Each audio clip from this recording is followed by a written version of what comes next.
أعوذ بالله من الشيطان الرجيم. بسم الله الرحمن الرحيم.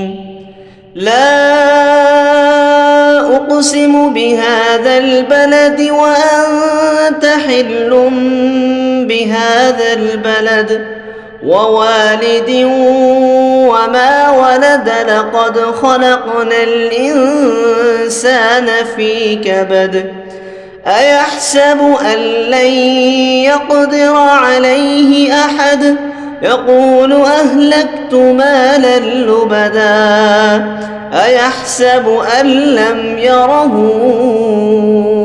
أحد ألم نجعل له عينين ولسانا وشفتين وهديناه النجدين فلاقتحم العقبة وما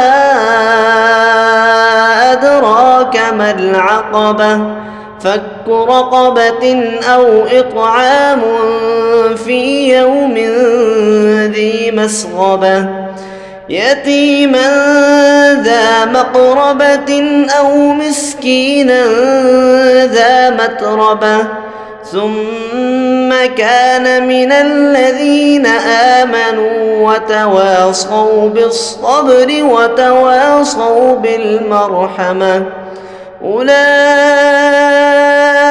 أصحاب الميمنة والذين كفروا بآياتنا هم أصحاب المشأمة عليهم نار